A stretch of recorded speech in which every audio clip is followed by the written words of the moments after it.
আসসালামু আলাইকুম। নতুন আরেকটা ভিডিও নিয়ে আজকে আমি আপনাদের মাঝে হাজির হলাম। তো যেহেতু কদিন যাবত আমার শরীরটা বেশি একটা ভালো না, বিশেষ করে আমার মাইগ্রেনের সমস্যা আর ঠান্ডার প্রবলেমটা বাড়লেই মাইগ্রেনের সমস্যাটা বেশি তৈরি হয়। এই জন্য দেখা যায় শরীরটা বেশি অসুস্থ থাকে, চোখ মুখ খোলা থাকে। আর বাকিটা কী বলবো, ঘুমানোর তো কোনো অপশনই নেই। এই যে এখন যে আজকে যে ভিডিওটা করতেছি, হয়তো আপনার আমি রাতে আপলোড করবো। তো দুপুরে গেছিলাম একটু শুইতে, ঘুমাইতে, প্রচুর ঘুম আসছে। ঘুমাইতে গেছি 2 ঘন্টা শুয়ে গেছি, ঘুমাইতে আর পারলাম না। কিছুক্ষণ পর পর চোখ বন্ধ করি, তাকায় দেয় ছোটো ছেলে দেয়ালের অর্ধেক ঝুলতেছে। আবার ওইখান থেকে নামাই, একটু পরে আবার থেকে বড় ছেলে আরেক রুমে এসা কি জানি খোঁজাখুঁজি করতেছে। আবার এটা টাইনে নেওয়া ঘরে ঢুকাই। আবার দেখি কিছুক্ষণ পরে যায় দেখি ছোটো ছেলে বাথরুমে যায় সাবান পানি দিয়ে গুলাইতেছে, সেটার আবার বাইর করে নিয়ে আসে। তো এইভাবে করে 2-3 ঘন্টা আমার দুপুরবেলা কেটে যায়। ওরা মানে মোট কথা যেটা বলে যে ওরা ঘুমানোর আগ পর্যন্ত আমি ঘুমাইতে পারি না। সেটা রাত্রে ওরা যতক্ষণ পর্যন্ত ওরা সজাগ থাকবে ততক্ষণ পর্যন্ত আমি চুপ করে চাই থাকি। এটা সত্য কথা। আগে এখন তো তাও কাজ করি, আমার মোবাইলে যে কাজগুলো থাকে সেগুলো করি বসে বসে। আর আগে তাকে থাকতাম। তো ওদের জন্য দেখা যায় কি যায় মানে শরীরটা আরও বেশি অসুস্থ হয়ে যায়। তো যখন ছোটো ছিল এত কষ্ট হইতো না, যেটা সত্য কথা। ছোটো থাকতো ওরা অনেক ভালো ছিল, এত বেশি দুষ্টামি করতো না। টিভি ছেড়ে ওদের 2 বাইরে বসায় ঠুয়ে দিলে আমি সব কাজ করতে পারতাম, সব কাজ আমি শেষ করে ফেলাইতে পারতাম, দুপুরের ভিতরে কাজ শেষ করতে পারতাম। যেমনই হোক না কেন আমার মতো কষ্ট হইতো না। আর এখন দিন দিন বড় হইতেছে, ওরা প্রচণ্ড লেভেলে দুষ্টামি করে, প্রচুর। এত দুষ্টামি করা বলার বাহিরে, যেটা মানে ভাষায় প্রকাশ করা যাবে না যে এত দুষ্টামি করে। ওদের দুষ্টামি লেভেলটা প্রচুর উপরে, প্রচুর পরিমাণে। মানে একটা ঘর গুছাই থুয়ে আজকে আমার এই ঘরটা পুরো তছনছ গুছাই নিয়ে আজকে আমি পারতেছি না, মাথা ব্যথা করতেছি প্রচুর। তো ঘর গুছাই রাখবো একভাবে, কাঁথাগুলো গুছাই রাখবো, কাঁথাগুলো নিয়ে এই জানলা একটা বাঁধবে, ওই জানলা একটা বাঁধবে, বাইধা এখান থেকে কী বলে এটা দোলনার মতো বানায় ওটার মতো শুইতে গেলে ঠাস করে খুলে পড়ে যাবে। মানে এইগুলা নিয়ে আমি রান্নাঘরে থাকলেও না হইলে মনে করেন 10 বারের মতো এই ঘরে আমার দেখতে হয়েছে কী করতেছে, ঠিক আছে কিনা, পড়ে গেল কিনা, ব্যথা পেল কিনা। তার মধ্যে দেখা যাবে মানে দিনের মধ্যে 5 বছর থেকে 6 বছর ছেলে পড়বে, মানে বাড়ি খাবে, নাহলে ব্যথা পড়বে, নাহলে কাঁদবে, নাহলে 2 ভাই মারামারি করবে। এদের টর্চারে আমার মাথাটা আরও বেশি খারাপ হয়ে যায়। একটা সেকেন্ড ঠিক করে বসতে পারি না, একটা সেকেন্ডের জন্য। সকালবেলা ঘুমের থেকে ওঠার পরে পড়ালেখা করতে বসাই, ওই অতটুকু টাইম পর্যন্ত একটু মানে ভালো থাকি, কারণ বড়টার মতো পড়ে, বড়টারে পড়ানোর জন্য আবার এত কষ্ট করতে হয় না।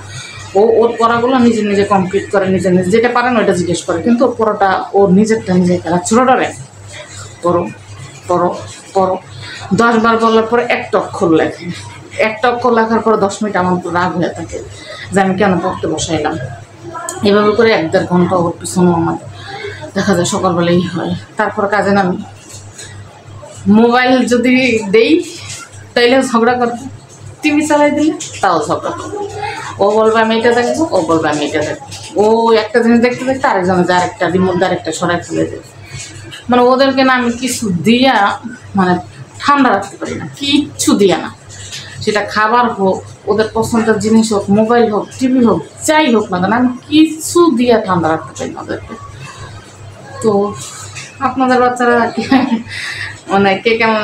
মানে এক সময় রাগ হয়ে যায়, আবার এক সময় হাসি আসে, আবার আরেক সময় রাগ হয়ে যায়, মাথা ঠিক থাকে না।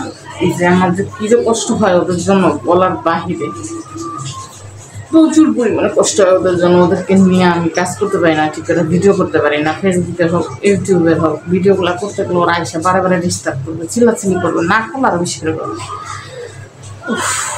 কি আর মানে আমি মারতেও পারি না, মানে রাগ হয়, রাগ উঠলে তো যা হোক করার করি।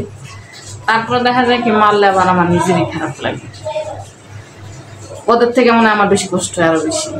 তো ওই কষ্টের কারণে আমি আরও বেশি মারতে পারি না, আর মারতে ইচ্ছা করে না, কেমন জানে বাচ্চাদেরকে আমার মারতে ইচ্ছা করে না। তো যাই হোক, এরা আরও বড় না হওয়া পর্যন্ত মনে হয় না আমার শান্তি আছে, আর বড় হওয়ার পরেও মনে হয় না শান্তি হবে, আমার আর শান্তি হবে না।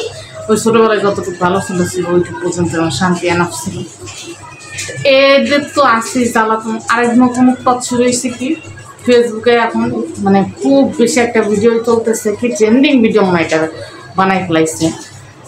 দ্রব্যমূল্য এটার দাম এটা, ওটার দাম পেঁয়াজের দাম 70 টাকা, ব্রয়লার মুরগির দাম বললেছে কত 140 টাকা, তারপরে গরুর মাংসের দাম লাগছে 650 টাকা। মানে এইগুলোতে একটা চার্ট বানাইছে যে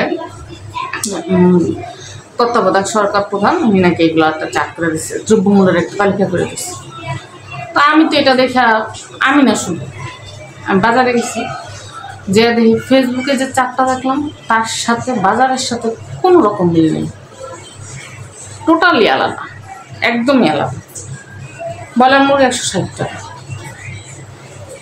160 টাকা, পেঁয়াজ 120 টাকা 30 টাকা, একটা পেঁয়াজ 120 টাকা, একটা পেঁয়াজ 135 টাকা।